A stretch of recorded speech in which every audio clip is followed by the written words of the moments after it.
So a quick heads up here that this is not really going to be a healing related video, so if you came for that, I'm sorry. But this video is going to be a bit different because I'm just going to be talking about a particular build that I've noticed been growing in popularity recently, and it's actually has nothing to do with healing. So since I quit raiding over a patch ago now, I needed what I call travel bots, but it's basically basically joined a couple of social guilds so that I had some players to travel to when I was going around the world, because I no longer had my raiding guilds to do with. So, and these social guilds, I started to notice a thing, which was that a lot of people were asking for help with this particular build, which is called the Easy Sorc build. It's a DPS build. And I noticed some flaws with this build, mainly the gear choices. And I thought for a long time, am I going to do a video on this, or am I going to talk about this? Because I don't really like call-out videos. I think they're sort of part of the boycott culture, and if any of you have played WoW recently, you'll know that the streamer on YouTube known as Tips Out has been attacked a lot recently, and I generally don't like call-out videos. So how do I get around this? I thought to myself, and I'm basically going to do it by just focusing this video squarely on the build itself, and I'm not even going to mention the content creator who actually created the build, but you can find out for yourself if that's what you want to do. So the build is called Easy Sorc, and it's said to be a build that is good from all the way from the beginner to the pro player. And I think what they mean by this is, you know, when they say pro, it's more in the theoretical way. So I'm assuming it's the top 1% of players or so. And that's not the case. A top 1% player wouldn't use this build, but it is a good build for beginners, I guess. I'm not an expert on this, and I don't really want to dive into the rotation and stuff, because I'm not an expert on which rotation is the easiest to learn. What I can talk about, and what I'm going to talk about, is the gear choices, because this is where I actually believe the build itself is very misleading. So the build uses the following sets: Infallible Aether, Undaunted Infiltrator, and Grofstar/Sans. Now, if you're an experienced player, you'll notice some really big red flags here when I just mentioned the sets. And it's because it's the case in ESO, like it is with pretty much any MMO. This is very much the same thing across the board. And that is that crit is our main stat in PvE. Now, why is crit our main stat in PvE and not only ESO but all games? It's because in almost all MMO games, crit is very, very, very stat efficient, which means that you get a lot of damage for your stat compared to something like spell damage or weapon damage. This is at the cost of RNG. So, but the thing is, in PvE content, usually our fights are so long that our crit values become true, which means that if you have 70% crit, you'll be critting 70% of the time, which means that it completely negates the RNG aspect of crit, which means that we get some nice stat efficiency. Whereas in PvP, for example, you don't like the RNG aspect. You might not crit 10 attacks in a row and lose a duel. And also in ESO PvP, you have a lot of crit resistances. But what is important here is that crit is a very, very popular stat in PvE. Now, why do I mention this? Well, proc sets, damage proc sets, cannot crit. And this build is using 3 damage proc sets, which means that all 3 sets in this build cannot crit. Well, there are 5 piece, but sets cannot crit. So imagine the entire build is not using one of our most important stats. I'm not going to look at Infallible Aether and Grofstar for the moment, because I don't actually have too much of a problem with them. It's very hard to quantify just how useful Infallible Aether is, because it's based on your group damage. And Grafda isn't exactly a bad set, and neither is Sun. But the Undaunted Infiltrator is where I have a few gripes. Now, Undaunted Infiltrator simply don't make any sense to me. It's a medium set, and it comes from a very unpopular dungeon. And I thought, you know, I really wanted to do a comparison with one of the more popular sets called Mother Sorrow. A lot of people told me that, you know, you can't do 90% of your theory crafting in an Excel spreadsheet, so I thought I might actually do it in this video and show exactly how it's done. Now, this is going to be the part of the video where we compare Mother Sorrow to Undaunted Infiltrator. One note first is that a lot of the data for this equation I stole directly from the Asian Gods of Forum Post. It just so happened that the data I did myself back when we had a discussion around these two sets, I kind of lost when I lost my license to my math program, dropping out of school or ending my high school term, which means that for making things easier for myself, I just took his comparison for this equation, then I modified it a bit by then. But that also means that Julianus was the set he was using instead of that Infallible Aether, and this basically makes everything a bit easier. It doesn't matter to the conclusion, but it does make the equation a bit easier. So the other assumption we're going to make is that we have, you know, 75% front bar uptime, which is actually too little. We actually have more using the rotation prescribed in the build, but this is the number we're going to use for the equation. So what we find out is that being 75% on our front bar, we have about 72.5% crit on average using Mother Sorrow.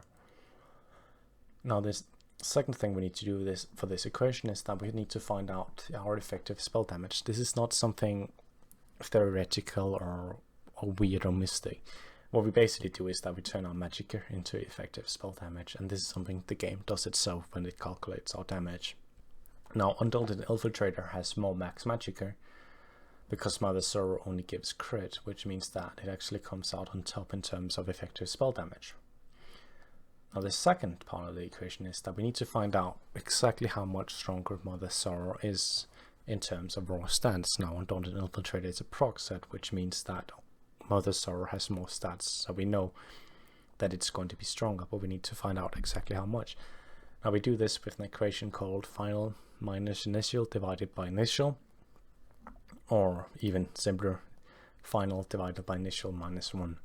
Now, this is a very, very simple high school equation that we use a lot, and if this number comes out negative, then, you know, Undaunted Infiltrator is actually stronger, or if it comes out positive, then Mother Sorrow is stronger. We need to find out exactly how much. So we have two equations here.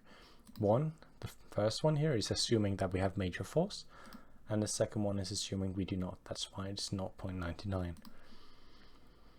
And doing this equation, we find out that Mother Sorrow is either 6 or 5.5% stronger.